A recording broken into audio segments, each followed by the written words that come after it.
In 1976, we were introduced to the lovely Lynda Carter in her role as Wonder Woman. She played the American superhero that was based on the DC comic book hero of the same name. The show's first season aired on ABC, and then season 2 and 3 aired on CBS. When it moved to CBS, the title was changed to The New Adventures of Wonder Woman. During the first season, it was set in 1940, during the Second World War. The second and third seasons were set in current day, that being in the 1970s. Lyle Wagner played Steve Trevor. In the first season, he played Trevor Sr., and then in the next 2 seasons, he plays his son, Trevor Jr. A TV film was first produced entitled Wonder Woman, and that aired in March of 1974. That was produced by Warner Brothers, and it starred Kathy Lee Crosby, and was intended as a pilot for a potential series. The film's ratings were described as respectable, but not exactly amazing, and ABC chose not to pick up the pilot. But they weren't ready to give up on the idea of this series. So they did another pilot, the new original Wonder Woman, which aired in November of 1975. This film more closely resembled the true Wonder Woman, and it starred Lynda Carter in this role. This film was extremely successful, and it immediately led to the production process getting started for the series Wonder Woman. The 3 women that would go on to form the original Charlie's Angels, Farrah Fawcett, Jacqueline Smith, and Kate Jackson, all of them auditioned for this part as Diana Prince / Wonder Woman. And to add a little irony to this, Lynda Carter was also up to be one of the angels. In the pilot episode and the first 2 episodes, Diana's transformation into Wonder Woman was accomplished by spinning her clothes off in slow motion. This proved to be really too expensive and time-consuming to do on a weekly basis. Finally, they decided at the 3rd episode that they would use a much cheaper option for this effect, and that was a ball of light, and it was used throughout the remainder of the 3-year run. As I mentioned before, the first season of the series was based and set in World War II.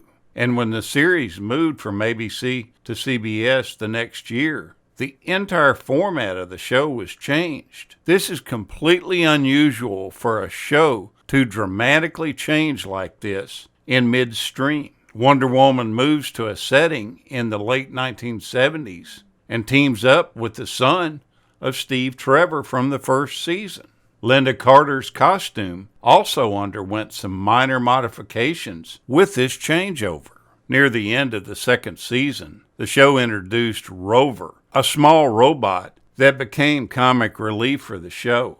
Rover occasionally would go meep meep to get people out of the way. The sound effect is the same one that's used for the Roadrunner in the Warner Brothers Looney Tunes cartoons. In one episode, the script called for Wonder Woman to grab onto the bar underneath a helicopter and to hold on as the helicopter was lifted about 50 feet into the air. Actress Lynda Carter's stunt double shot the scene, but as the camera was so close to the stand-in, it became really obvious that it wasn't Lynda. They were kind of squeezed for time, and the production crew was beginning to lose light. So Lynda told them that she could perform the stunt on her own. She filmed the scene herself, which angered the unaware producers. They weren't told about it ahead of time, and there were no measures taken for safeguards, like protective wrist guards that could have held her in place should she have lost her grip. The primary stunt double for Lynda Carter was Janine Epper, and at one point her young son told his classmates that his mother performed as Wonder Woman in the television series. They laughed at him and didn't believe him. They thought he was lying about this. And this was even after he showed them a photograph of his mother in costume. When Lynda Carter heard about this, she invited the entire class to come visit the Wonder Woman set and to see his mother perform as her stunt double. Now, it's been stated that tensions between the series stars, Lynda Carter and Lyle Wagner, kept growing to a point as the series went on that the stars appeared in fewer and fewer scenes together. Lynda Carter has stated in interviews, though, that there was really no tension between them at all. But she has said that she regrets not getting to know him better during the series. And that to me sounds like code words for they probably didn't get along at the time. I don't think Lyle Wagner liked the fact that they changed the series after the first season. He even made the statement that if Wonder Woman had been allowed to keep fighting the Nazis, she would have been on for a very long time on television. And I think he may be right. The producers, when they updated the series to the 1970s, the ratings sank. The primary reason they changed the series from the 40s to the 70s was the fact that it was so expensive to produce a period film like that, something that took place in the 40s. The character of Wonder Girl, played by Deborah Winger during the first season, first appeared in comic books in 1965, though the nature of that character is quite different in the TV series version. Warner Brothers wanted to do a spin-off from the Wonder Woman series, and actress Deborah Winger was offered her own series, Wonder Girl, but she opted out of it because she said she wanted to perform more serious roles. Lynda Carter was almost completely broke when she got this part. She was one of those struggling actresses in Hollywood, and when she got cast, she had $25 left in her bank account. Even though she had just gotten the role, the 24-year-old actress needed to borrow money to pay her rent because production didn't start for a few weeks. When she started the series, she was earning $3,500 an episode. As the series went on, her pay increased to $6,000 per episode. This was more than her experienced co-star, Lyle Wagner. In one episode, Wonder Woman had to go swimming, so they had the costume designer create a red, white, and blue two-piece bikini for her. She looked stunning in it. Everybody loved it. As she went into the water and they started filming, they realized they had a problem. The suit kept coming off.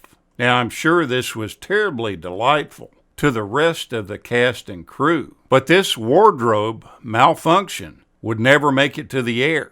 The costume designer went back and had to redesign a full-body wetsuit. And this is what you see her wearing in her water scenes from then on. Whenever Lynda Carter deflected bullets off her bracelets, there were sparks that were emitted. And she controlled these explosions herself. There were small charges that were placed that would go off when she fired them. The wires that controlled them went up the back of her wrist and into the palm of her hand. She would fire them depending on which arm was taking the shot. As many of these 70 shows do, so many of them have reunion shows, but that never happened with this series. Shows like The Incredible Hulk, The $6 Million Man, and The Bionic Woman, they did these revival shows and movies, but Lynda Carter refused to do it. She had been approached several times to reboot it or do a special, and she said no. She felt like that these shows are always pathetic when they're done. And I have a tendency to agree with her. Leave well enough alone.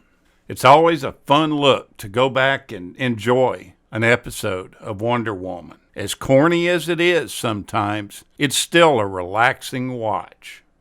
Thank you so much for watching, and we'll continue to chase the classics.